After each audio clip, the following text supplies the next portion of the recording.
Hola amigos, bienvenidos a su programa de Reavivados por su palabra. Hoy estaremos estudiando el libro de Jueces, capítulo 9.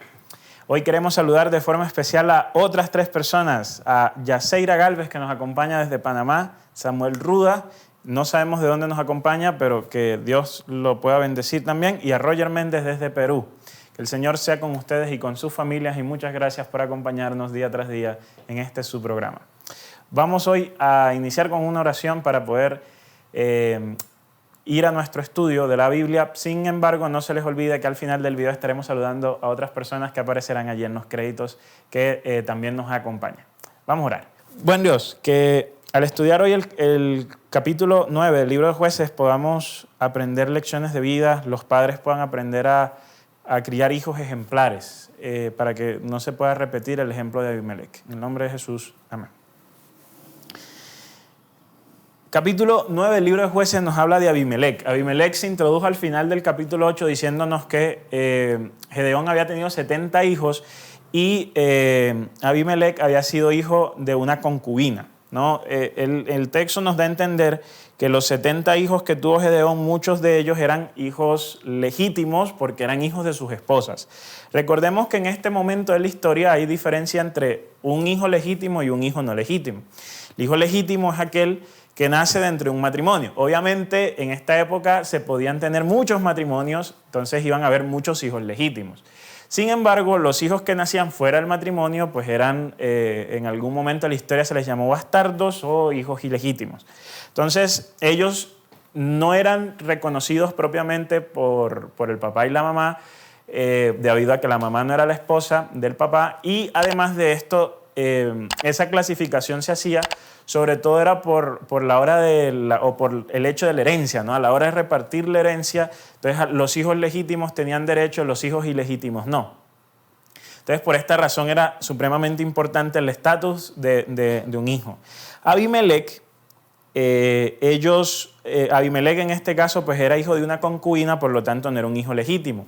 Así que Abimelec no podría aspirar ni a herencia ni a, por ejemplo, ser un líder, porque antes de él estaban 70 personas que podrían decir: yo soy un hijo legítimo de Gedeón, por lo tanto yo quiero o puedo o tengo una mejor aspiración para ser un gobernante sobre el pueblo de Israel.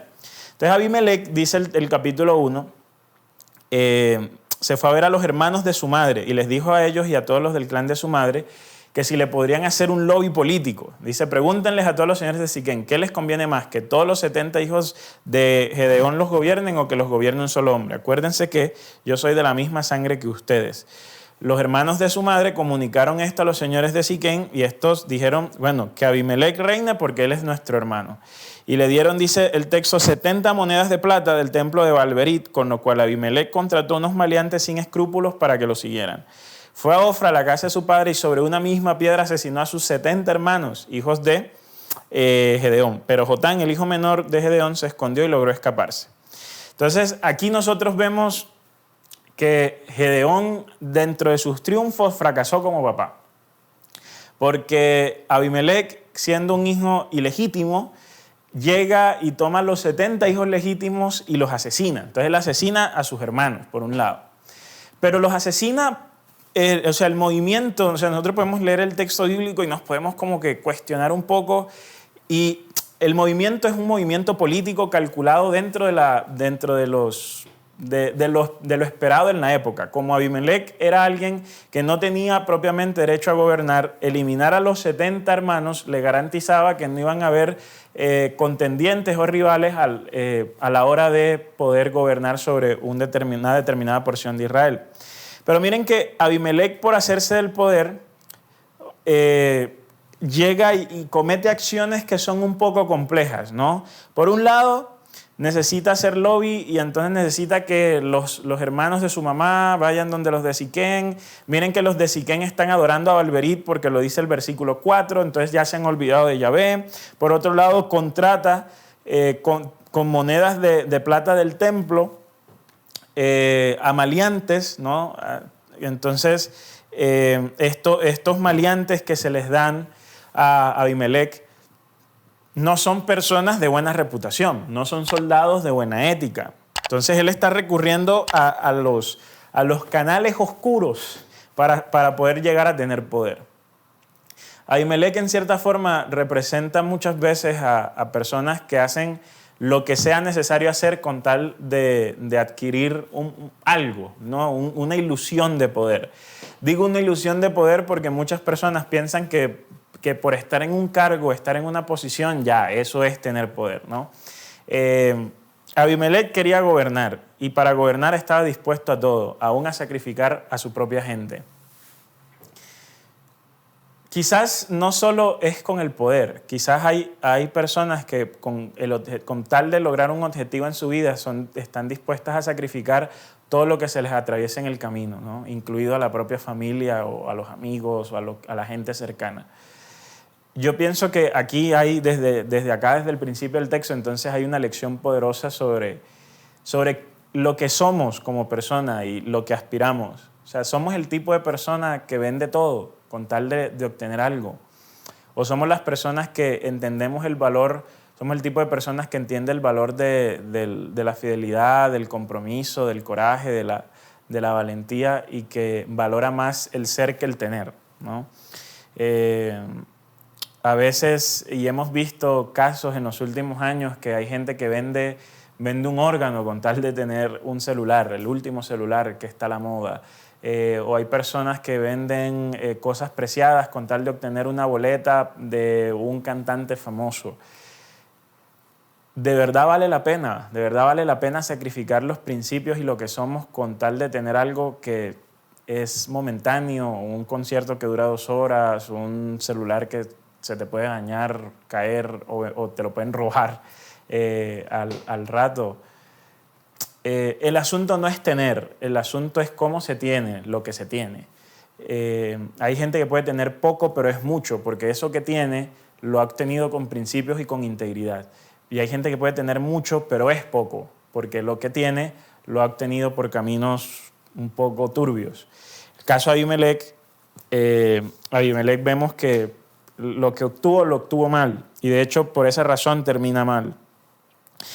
Jotán, el hermano, el hijo menor de los legítimos de Gedeón, se levanta y él utiliza una fábula, ¿no? En el texto bíblico, aquí es importante quizás destacar esto, en el texto bíblico nosotros creemos que solo hay un género y no, los distintos autores de la Biblia utilizaron distintos géneros literarios y cada género tiene una importancia, o sea, hace parte de estudiar la Biblia. Estudiar la Biblia no es tomar un versículo aquí, otro versículo allá y entonces hacer una mezcla y ya, no. Estudiar la Biblia implica entender el cómo se dijo, por qué se dijo, en qué contexto se dijo y parte de eso es entender el contexto, el género literario.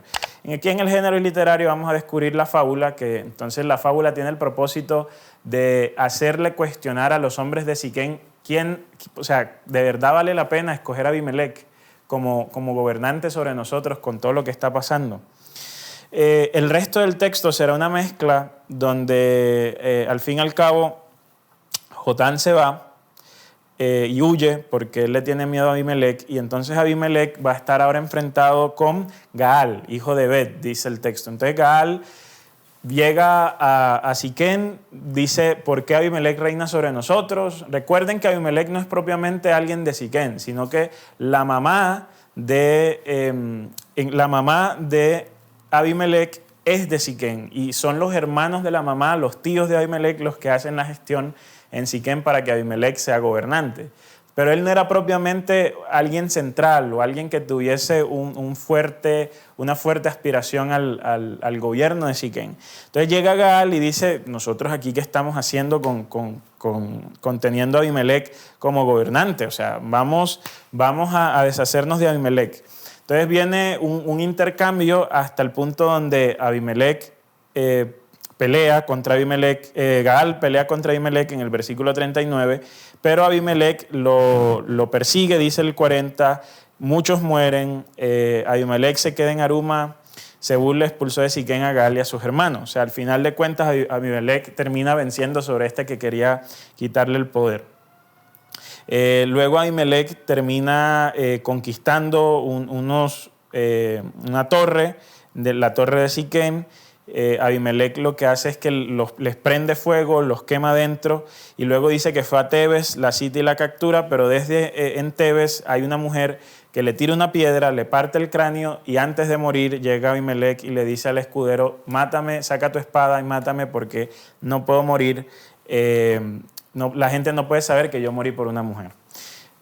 ¿Por qué al final Abimelec hace esto? Porque en el mundo antiguo, digamos que el ser hombre no era como que ya, naciste hombre y ya está. No, o sea, la masculinidad era asociada con una serie de criterios. Uno de ellos era cómo morías, ¿no? La forma honorable de morir era en batalla, que alguien llegaba y entonces te mataba y en el momento de tu muerte tú eras valiente, tú no tenías temor, mantenías tu compostura, no te arrodillabas a pedirle al otro que no te matara porque eso sería morir de una forma deshonrosa. Entonces Abimelec, cuidando su hombría, hace esto de que le dice al escudero mátame para que la gente no se entere que fue una mujer la que me mató. La historia de Abimelec me parece a mí que nos enseña que lo que termina mal, lo que empieza mal termina mal. O sea, Abimelec llegó al poder por formas o utilizando medios no convencionales, matando a gente, sobornando. O sea, Abimelec llegó mal al trono y por lo tanto se va mal del trono de gobierno de Siquem, porque se va. Primero, la gente llegó un momento donde ya no lo quería. Segundo, tuvo oposición y esa oposición lo lleva a una guerra civil. Y por último, entonces termina muriendo de una forma no tan honrosa, ¿no? Por eso hacía un énfasis hace un momento en el cómo obtenemos lo que obtenemos, ¿no? O sea, quizás haya gente a nuestro alrededor que obtiene más que lo que nosotros obtenemos y que nosotros quisiéramos obtener eso, pero quizás la forma en que se está obteniendo no es la forma correcta, no es la forma honesta, no es la forma que te hace crecer. Abimelec, o sea, cuando vemos la historia de Abimelec y vemos el final de Abimelec, quizás nosotros llegamos a decir, pues si Abimelec no hubiese aspirado y no hubiese conspirado para llegar al poder como lo hizo, entonces quizás su muerte y su vida hubiese sido diferente. Porque a veces nos obsesionamos tanto con el tener que se nos olvida un poquito lo que somos, ¿no? El ser.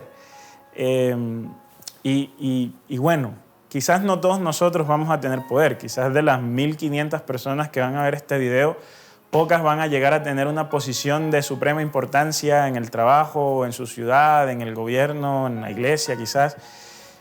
Entonces el punto es, en vez de concentrarnos, maquinar y soñar con ese puesto, entre comillas, que queremos, ¿por qué no pensamos en la calidad de persona que somos? O sea, ¿por qué no pensamos más bien en términos de en 5 años yo quiero tener este puesto? ¿Por qué no decimos en 5 años yo quisiera ser este tipo de persona? Entonces, ese es el desafío con el que te quiero dejar hoy. Que pienses por un momento en qué tipo de persona quieres ser. Si Abimelec lo hubiese pensado, se hubiese dado cuenta que y en algún momento de su camino se hubiese dado cuenta que él tenía que ser otro tipo de persona. Y a veces en nuestra vida nos puede llegar a pasar eso, que nos enfocamos tanto en algo que se nos olvida el tipo de personas en el que nos estamos convirtiendo. Entonces hoy es un día para reflexionar en el tipo de persona que quieres ser. Si quieres nos dejas en los comentarios qué tipo de personas quisiera ser en 1 año, en 5 años, en 10 años. Porque creo que si nos enfocamos en el ser, lo que tenemos o no tenemos empezará a colocarse en el lugar propicio, en un lugar secundario a lo que somos, que en realidad es lo importante. Que Dios te bendiga.